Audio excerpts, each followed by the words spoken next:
Hello' students, Ansari sir ATP চেনেললৈ সকলোকে স্বাগতম জনাইছোঁ। আজি জনাবলৈ লৈছোঁ নৱম আৰু দশম শ্ৰেণীৰ ছাত্ৰ ছাত্ৰীৰ বাবে হাফ ইয়াৰলি এক্সামৰ যি ৰুটিন আহি পৰিছে সেই ৰুটিনটো জনাবলৈ লৈছোঁ।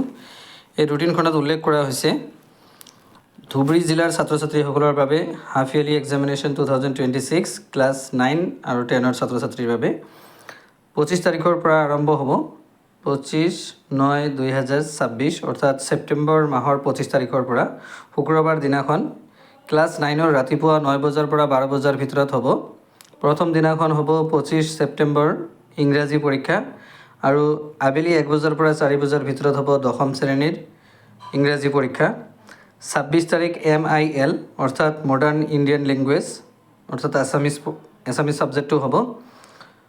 ৰাতিপুৱা হ'ব ক্লাছ 9ৰ আৰু আবেলি হ'ব ক্লাছ 10ৰ। 27 তাৰিখ ছানডে দিনাখন নাই। 28 তাৰিখত আছে মানডে জেনেৰেল মেথামেটিক্স ক্লাছ 9-10 আৰু 30 তাৰিখত আছে বুধবাৰ দিনাখন ছ'চিয়েল চায়েন্স দুয়োটা ক্লাছৰে একে ছাবজেক্ট। আকৌ 1 তাৰিখত আছে অল ইলেক্টিভ, যিবিলাক ইলেক্টিভ ছাবজেক্ট আছে গাৰ্মেণ্ট ডিজাইন,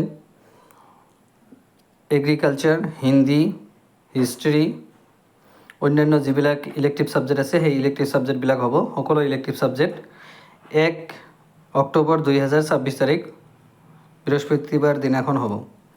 2 অক্টোবৰত নাই গান্ধী জয়ন্তী। 3 অক্টোবৰত পৰীক্ষা শেষ হ'ব।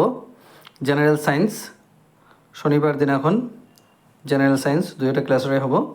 আৰু তাৰপিছত নোট দিয়া আছে NB practical examination in respective subjects will be held from 5th October 2026 as per ASSEB division 1 guideline.